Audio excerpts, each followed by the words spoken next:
Tuhan, terima kasih untuk hari ini Tuhan, kalau kita berkumpul bersama-sama di tempat ini untuk mendengarkan firman-Mu Bapa.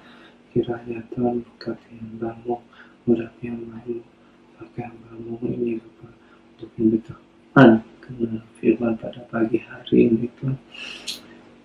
Pimpin sertai kehidupannya Bapa. Tuhan, ajar kami untuk cara untuk meresponi kasih-Mu Bapa. Sebentar kami akan belajar Bapa.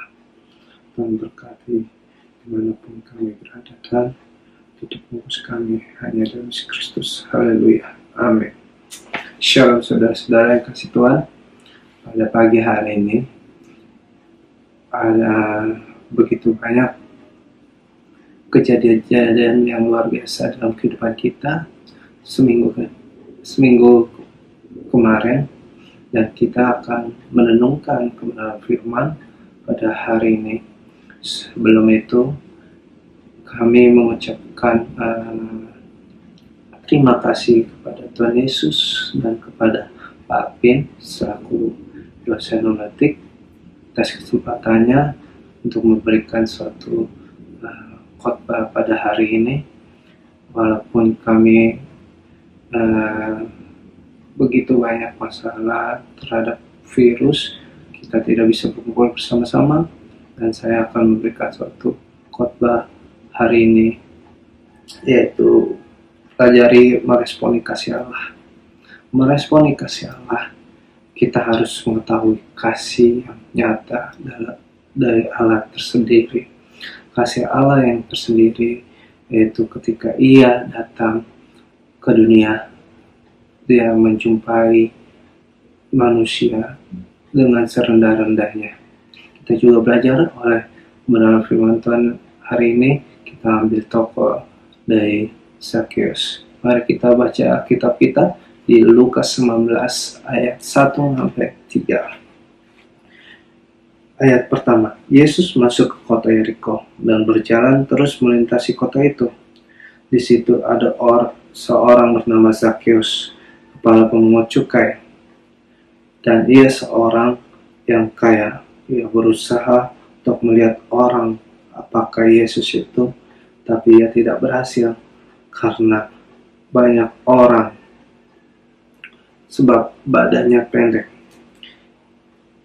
Yang saya akan sampaikan pada kebenaran firman pada hari ini, yaitu ada 3 prinsip dalam kehidupan kita untuk meresponi kasih Allah yang begitu besar dalam kehidupan kita.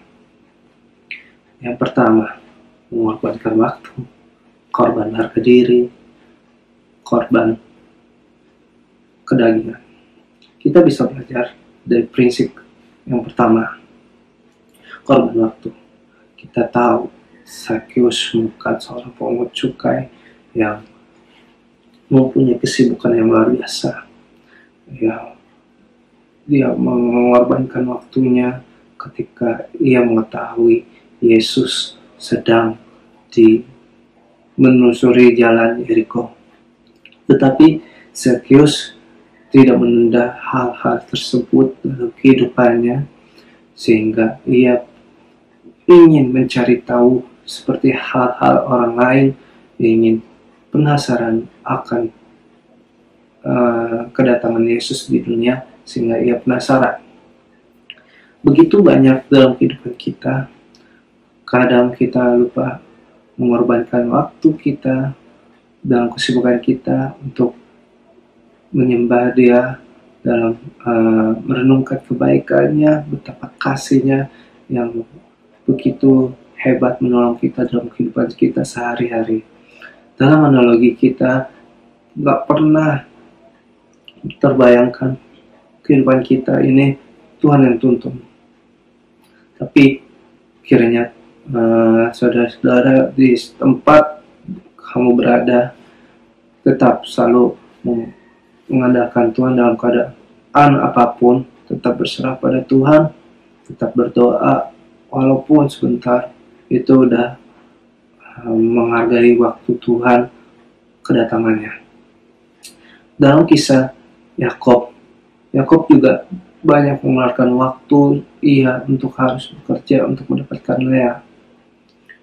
ia bekerja 7 hari lamanya. Tapi mertuanya menipunya, justru kakaknya yang dikasihnya. Yakub harus bekerja 7 hari kembali untuk mendapatkan Lea. Begitu panjang proses untuk mendapatkan Lea, tapi Yakub tetap berusaha dengan gigih, dengan tekun untuk mendapatkan sesuatu yang ia inginkan. Begitu dalam kehidupan kita, saudara-saudara, untuk dalam menggapai cita-cita, mendapatkan pekerjaan, mendapatkan perkuliahan, mendapatkan SMA, SMP, SD, itu semua proses untuk tahap kita untuk lebih baik dalam menekuni suatu bidang tersebut. Tapi itu tidak bisa kita berdiri sendiri tanpa Tuhan yang campur tangan. Amin, saudara-saudara. Prinsip yang kedua dalam kehidupan kita yang harus kita tekunin meresponi kasih Allah, yaitu korban harga diri. Korban harga diri, di sini saya akan menyampaikan bahwa Zakheus bukan seorang pungut cukai, tapi ia orang badannya pendek. Kita tahu orang-orang Yahudi, ia merupakan orang-orang yang sangat tinggi, di antara rata-rata 2 meter, sedangkan Zakheus sendiri kemungkinan hanya 1 meter. Oleh karena itu, ia tertutup oleh badan-badan orang Yahudi. Dia di situ merupakan orang yang terpandang. Tapi ketika Yesus datang, dia sama sekali tidak ada harganya.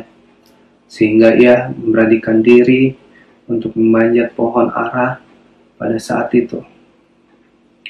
Apa yang Zakheus lakukan itu bukan satu mengorbankan harga diri, pikirannya dan perasaannya terhadap orang-orang yang lain, walaupun dia orang terpandang. Yesus akhirnya menerima Zakheus dan meminta turun Zakheus itu dengan uluran tangan. Tapi Zakheus itu melihat betul-betul besar kasih Allah. Walaupun dia banyak dosa, banyak perilaku yang tidak baik, sedangkan Zakheus sendiri mempunyai arti murni, tetapi dalam perkataannya, dalam perilakunya, kita tidak tahu, sebab dia bukan seorang pengkhianat, bukan pengkhianat bagi orang Romawi, karena dia meminta pajak yang berlebih daripada apa yang ditetapkannya. Dia minta pajak yang 2 kali lipat daripada orang yang miskin dan orang yang tidak mampu yang meminjam padanya.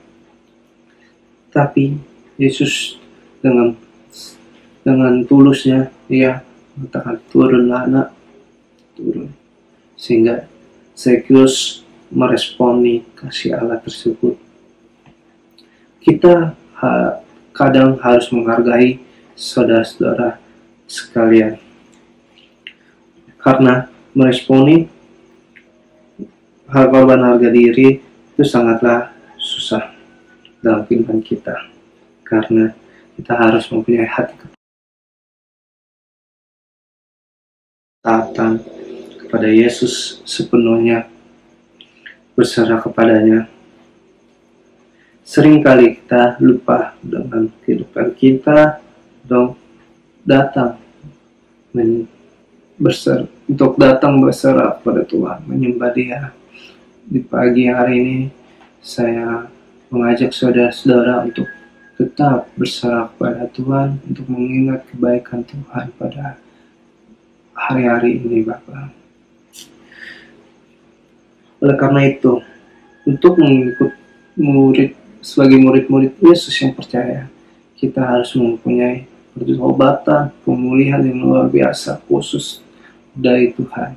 Karena kita bertobat dan pemulihan itu berasal dari Tuhan, yang karena Tuhan yang memilih kita, Tuhan yang mensadarkan kita dalam kehidupan kita, yang perilaku kita yang buruk kita bisa ubah kalau Tuhan yang campur tangan, saudara-saudara.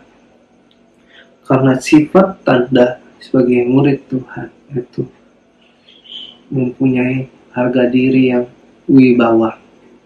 Harga wibawa ini yang sulit untuk kita dapatkan karena orang-orang biasa akan begitu saja hidup tanpa campur tangan Tuhan. Kalau kita dapat campur tangan Tuhan, kita bisa melakukan segala sesuatu apa yang kita inginkan karena Tuhan yang sertai kita, karena Tuhan yang akan depan bersama-sama kita. Amin, saudara-saudara. Poin yang ketiga dalam prinsip kehidupan yang sehari-hari kita harus lakukan yaitu korban kedagingan kita. Kita tahu kalau Zakheus orang yang kaya, dia biasa kehidupannya dengan sesuatu, dengan kehidupan yang enak. Tapi kita lihat ketika ia mempunyai perjumpaan, pertobatan yang luar biasa, berjumpa dengan Tuhan Yesus, apa yang dilakukannya? Yang membalikan setengah hartanya kepada orang miskin, dan setengahnya lagi kembalikan kepada orang yang telah diperasnya. Kita tahu Zakheus biasa hidup enak, makan yang enak, rumah yang enak, tapi ia begitu ketemu Tuhan Yesus yang menyerahkan semuanya sepenuhnya dengan apa yang dia miliki, untuk berserah terus pada Tuhan, untuk tidak lagi mementingkan kehidupannya sendiri, tapi mementingkan peduli dengan orang-orang yang lain. Kita bisa ambil kisah yaitu dalam kehidupan kita sendiri. Ketika kita mengalami masalah, kita lupa betapa baiknya Tuhan, dan ketika kita lupa mengorbankan waktu, datang menghargai diri Tuhan Yesus, lupa kita mengorbankan waktu, kedagingan kita untuk memangkas semua hal aset yang kita punya, itu berasal dari Tuhan. Kita lupa karena kebaikan Tuhan itu selalu setia menopang dalam kehidupan kita. Ketika kita rela mengorbankan kedagingan kita untuk orang lain, itu merupakan suatu tanda sebagai murid Tuhan Yesus.